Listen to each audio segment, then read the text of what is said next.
اس بات کو پسند کرتے تھے کہ میری امت میرے اوپر درود پڑے اور رب ان پر رحمت نازل کرے.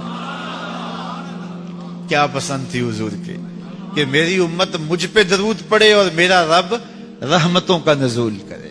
صحیح مسلم میں روایت ہے جو میرے اوپر ایک مرتبہ درود پڑتا ہے اللہ اس پہ 10 رحمتیں نازل کرتا ہے.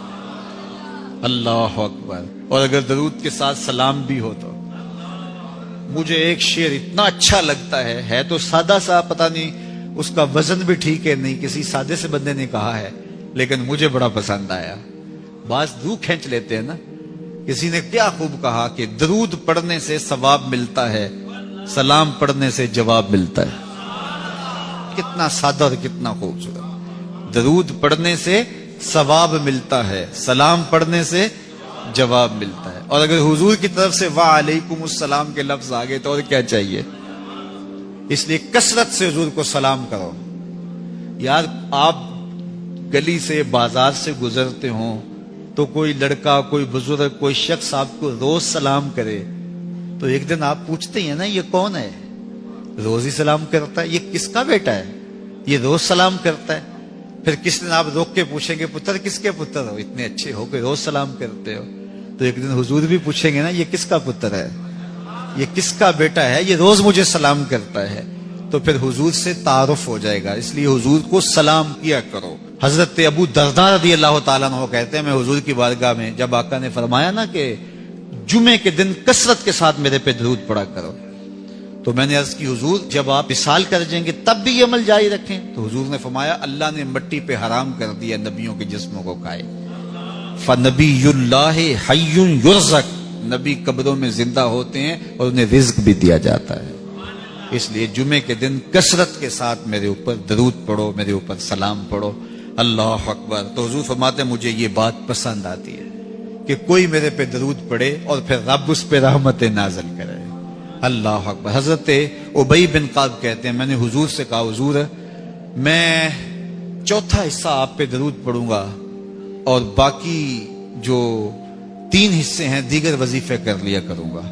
تو آقا کریم نے فرمایا ما شئت وَإِن زِدْتَ فَهُوَ خَيْرٌ, جیسے تمہاری مرضی, لیکن اگر درود کو بڑھا دو تو ہوگا اچھا. تو میں نے کہا حضور میں آدھا وقت درود پڑھوں گا, آدھا دیگر وظیفے کروں گا. فرمایا ما شئت, جو تمہاری مرضی, لیکن درود کی مقدار بڑھ جائے تو اچھا ہوگا. میں نے کہا حضور میں 2 حصے درود پڑھوں گا, 1 حصہ باقی وظیفے کروں گا. فرمایا بہت اچھا, لیکن درود کی مقدار بڑھ جائے تو پھر اور اچھا ہوگا. عرض کی حضور میں پڑھوں گا ہی درود, میں سارا وقت درود پڑھوں گا. تو سنو میرے حضور نے کیا کہا, یہ ترمذی کی روایت ہے. حضور نے فرمایا پھر تیرے سارے دکھ مٹ جائیں گے, سارے گناہ معاف کر دیے جائیں گے. تو اس لیے کثرت کے ساتھ حضور پہ درود پڑھیں تو اس سے حضور بھی خوش ہوتے ہیں کہ میرے امتی پہ رب کی رحمتوں کا نزول ہو رہا ہے. جب کوئی حضور کا ہو جاتا ہے تو رب اس کو اپنا محبوب بنا لیتا ہے. تو حضور کی محبت خدا کی محبوبیت کا ذریعہ ہے. اس لیے ہمیں حضور کا پیار اپنی روحوں میں موجزن کرنا ہے, حضور کی محبت اپنی روحوں میں اتارنی ہے. اور محبت اپنے تمام تر تقاضوں کے ساتھ جب روح پذیر ہوگی تو پھر ہمارا انداز زندگی بھی سنور جائے گا, ہماری آخرت بھی سنور جائے گی. محبت کے من جملہ تقاضوں میں سے سب سے بڑا تقاضا محبوب کی اطاعت ہے کہ بندہ جس سے پیار کرتا ہے اس کی بات مانتا ہے. یہ ہے دعوی محبت کا ثبوت, اس کی دلیل. اور حضور کے صحابہ کی زندگیاں دیکھیے کہ انہوں نے حضور علیہ الصلوۃ والسلام کے ساتھ کیسے پیار کیا. حضور کی محبت میں اپنی عادتوں کو بدل دیا.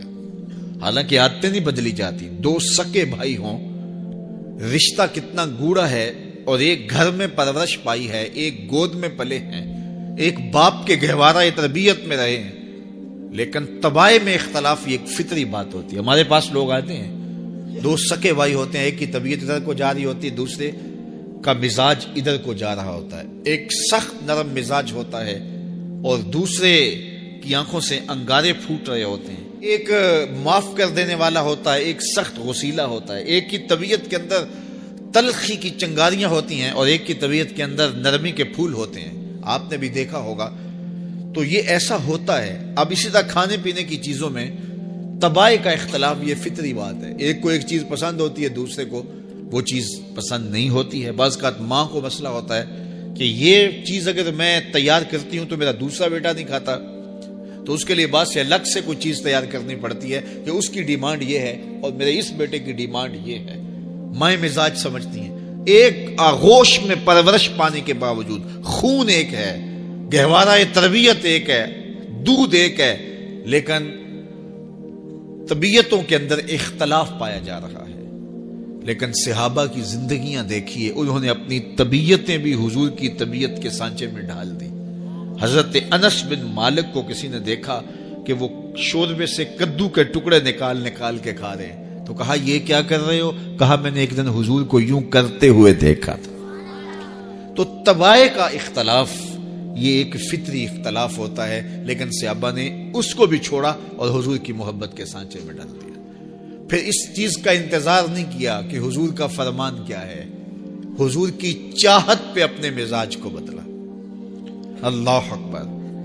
حضور علیہ الصلوۃ والسلام مدینہ المنورہ کی گلی سے گزر رہے تھے. ایک گنبد نما مکان بن رہا تھا اور ایسے مکان حضور کو پسند نہیں تھے.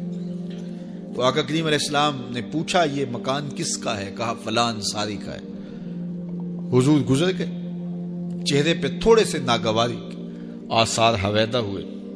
کسی نے اس صحابی کو بتا دیا کہ حضور گزرے تھے، تیرے مکان کو دیکھا، شاید پسند نہیں آیا.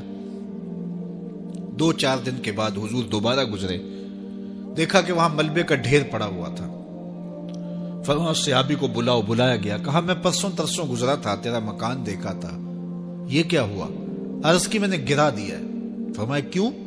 عرض کی سنا تھا آپ کو پسند نہیں، سنا تھا آپ کو پسند نہیں. میں اور آپ دیکھیں ہمارا کیا کیا حضور کو پسند نہیں، سر سے لے کر پاؤں تک، نجی زندگی سے لے کے سیاسی زندگی تک، اپنے امور ذات سے لے کر کے اپنی معاشرتی زندگی تک، ہمارا کیا کیا حضور کو پسند نہیں، اور ہر وہ چیز بدل دیں جو حضور کو پسند نہیں. محمد دی زیارت محمد دے رنگ وچ اے ٹھگ بازیاں جانے پیارا محمد صلی اللہ علیہ وسلم. میرے شیخ کامل کا ایک شعر ہے اور وہ شعر اتنا وزنی ہے کہ اگر میرے پاس جواہر لال موتی ہوں اور میں ایک پلڑے میں ڈال دوں اور ایک پلڑے میں یہ شعر رکھ دوں تو یہ شعر پھر بھی بھاری ہوگا. یاری لا تو پاک نبی سنگ اے پر پوری یاری، پھر درود قبول ہے تیرا لکھ نہ لوں ایک واری. 1.25 لاکھ مرتبہ درود پڑھنا ایک طرف اور ایک دفعہ حضور کی ذات پہ درود پڑھنا، ان کی محبت کے سانچے میں یوں ڈھل کر کے جو وہ کہتے ہیں وہ میری زندگی کا عمل ہے، یہ اس سے وزنی ہے، یہ اس سے بھاری ہے.